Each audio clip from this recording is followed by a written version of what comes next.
So the Royal Enfield Interceptor launched about 5 years ago, and ever since then it's been one of the best-selling bikes in the UK, certainly in the retro segment, and for good reason. Just like my good friend Tim here, it's good looking, hey, sounds nice, easy to ride, hello, and most of all, cheap.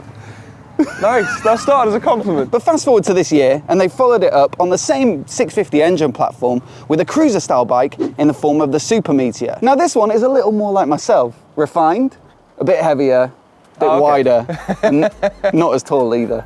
But which one is the best? Well, myself and Tim are going to take them both for a spin today to find out which one you should buy. I like that. Was that rehearsed? Did you already I just wrote it last night. The jokes, these are good. Exactly.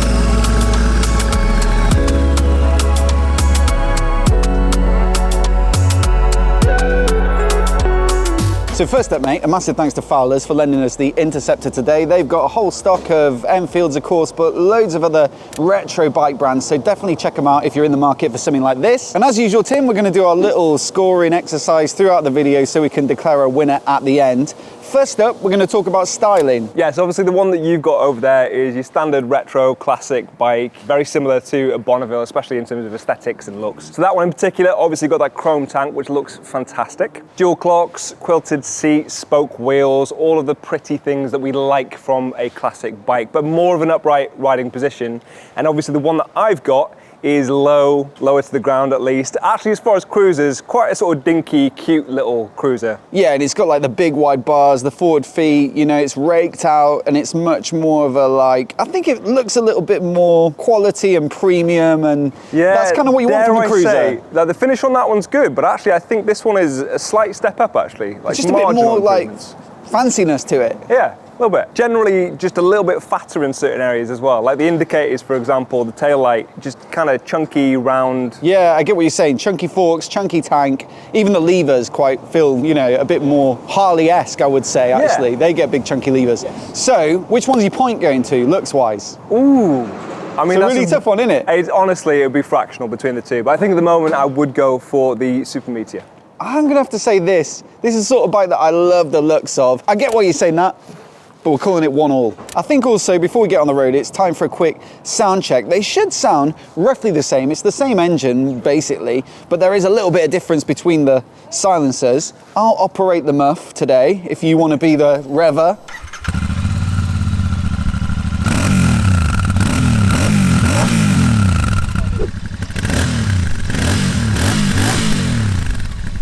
Gotta say, I wasn't expecting them to sound that different, but actually the Super Meteor's got a bit more like beefiness and bass to it, hasn't it? Whereas that sounds a bit stifled. Yeah, I would agree. Like, it's a really small difference between the two, but they actually do sound different, and it's got to just be because of the exhaust setup on this one compared to that one. So I think we're both saying a point to the Super Meteor, so that's one each, makes two, but I think we need to take them for a bit of a spin now and find out what they're actually like on the road. But look, before we get on the road, a massive thanks to Insta360 for sponsoring this video. We use their X3 360 cameras to capture all of our riding footage, and I absolutely love using them because you can stick them anywhere on the bike. You can hang it from the bar end or on the engine bars or up on the handlebars, and then you can reframe it in the software afterwards to get loads of different angles. For me, definitely the most fun and creative way to capture and share your rides, and they're not just for professionals like myself and Tim. You know, they're super easy to use. Anyone can get the hang of the app and get great footage out of it. So if you fancy picking one up, check out the link in the description where you'll also find a code where you can get a free gift. And once again, a massive thanks to Insta360 for their support. And with that, we'll get on the road. All right, so we got the same engine in these bikes. It's the 650 parallel twin, 270 crank. Gives it quite a nice sound, despite the sort of slightly restrictive exhaust systems. 6-speed box, 47 horsepower at each bike. Peak torque's around 53, and they make it at sort of similar levels. There's minor differences, mate, but ultimately they do feel really similar, don't they, these bikes? Yeah, I think so. I'm not noticing a huge difference, if any. I'm sure there is no difference between them really in terms of where they make that power. And obviously, as that is kind of a retro bike and a twin, you kind of expect it to be a bit torquey and punchy anyway, and the same is true of this. I will say the Super Meteor is about 25 kilograms heavier, so it's not going to feel quite as sprightly for the same power. It's going to, you know, suffer a little bit under acceleration, but I think we just got to go even points here. I'd say. Handling though is where they are going to start to diverge. I will say though, despite the fact that that is a little bit heavier than this bike, it still feels quite petite for a cruiser, doesn't it? It's compact. Definitely in its class, 100% it feels petite for a cruiser, which is quite an endearing thing, really. I can't really think of a competitor other than maybe the Honda Rebel 500 for sort of scale, I suppose. Yeah, I mean, I really have enjoyed riding that on the open road because it doesn't feel too big. And like we're saying, much like the engine, nice for town, and the handling's the same. It feels nimble and agile, and that's exactly what you want when you're trying to pick your way through traffic. Yeah, I would say in its favour massively. It feels like that weight is held a little lower, predominantly because I myself am sat a little bit lower, so, you know, has a big heavy lump on top of it, that helps bed it in a bit more. The fact that it's got a bit more weight just makes it feel planted, secure. But then because you've got the leverage with the bars, actually probably for me a little bit more flickable than that one. So I would say in a town, this one for me would be my pick because your feet are lower, you're a little bit lower. It's a little bit more stable because the weight is held a bit lower. Yeah, it's a really nice little town bike, and also just riding it on the open road like I've been doing this week, it's got a couple of other advantages. Like it's got that Showa upside down fork, which feels great at the front end. And also the rear disc on that bike, on the Super Meteor, true to sort of cruiser style, is big. It's 300mm and it's got a 2-pot caliper.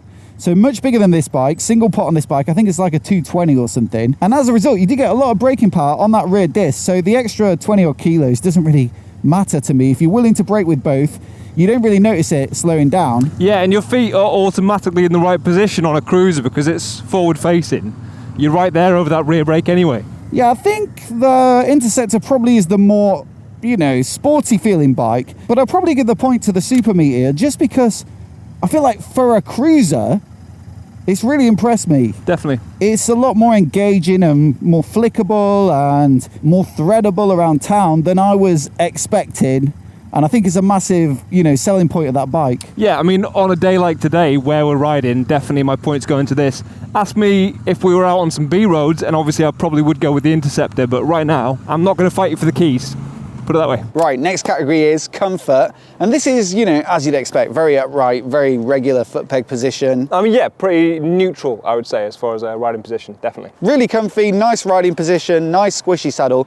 Comfy on the rear as well. It's quite soft on the shock, but not in a way that it handles badly. It just feels like a comfortable bike. I mean, definitely out of the two of us, you've been having a better time over speed bumps, yes? Yeah, I think so, and there's been plenty of that today. How tall are you again, mate? People always ask that in the comments. Like, when you're sitting on the bike, they want to know how big they're going to look on the bike. So 5'10". So that's what a 5'10" person looks like on a sort of middleweight cruiser.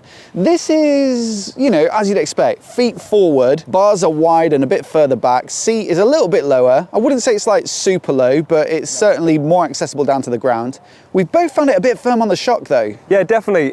Maybe it's because of your position as well, because obviously less of the weight is on your feet as it would be with them underneath you. Personally, I prefer mid-position foot controls on cruiser style bikes for the exact reason you mentioned. You can get your weight off the saddle if you do hit a speed bump or something. As it stands, comfort-wise, where's your point going? I've got to give it to that actually. Yeah, if we're basing on what we've been riding today, my comfort level will be more on that one. Yeah, me too, mate. I think if this had the mid pegs, I'd be very tempted, but that has the right foot peg position for me and also a little bit more comfort at the rear end. And so that's 2 to the Interceptor. Now I always do a little bit of a tech section in my reviews, but both of these bikes are very, very simple. There's no rider modes, no you know, different throttle maps or anything like that, just ABS. But I think the Super Meteor earns the point here because it's got the tripper navigation pod. That's got twin clocks, so speed and revs. This has a more simple single, you know, part analog, part digital dash, but that leaves room for the tripper pod, which is basically like a very simplistic navigation device, similar to sort of Beeline Moto. You just plot a route on your phone. Haven't really needed to use it today, but I've used it in the past when I borrowed the Meteor 350 and I thought it was really nicely done, and it's a great little extra bit of functionality at a fairly affordable price point. And so yeah, 1 point here, I think, from both of us. Yeah. Right. Back to Fowler's to drop that bike off, and then we'll tot up the scores. Right, mate, last one is price. I was expecting this bike to come in at about 8 grand when they announced it, but at the moment you can get them for just under 7. I think it's 6,799 or 6,899. Really impressive. Might be a launch price thing and they might put it up in a bit. This comes in at 6,599, I think, in the most basic color. So for me, they're equal in terms of capability. So I think you have to give the points to this. What's the point 2 goes to points. this? So that's 1 each for the styling, 2 to the sound for the Super Meteor, 1 each for the engine, 2 to the Super Meteor for handling, 2 for comfort on the Interceptor, 2 for tech, back over here on the Super Meteor, and then finally 2 for the price of the Interceptor, which makes it 8 points for this one as the winner, and 6 for this. Very closely run. But as always, mate, does that reflect where your money would go? Which one would you buy? On this occasion, yeah, it would be the Meteor.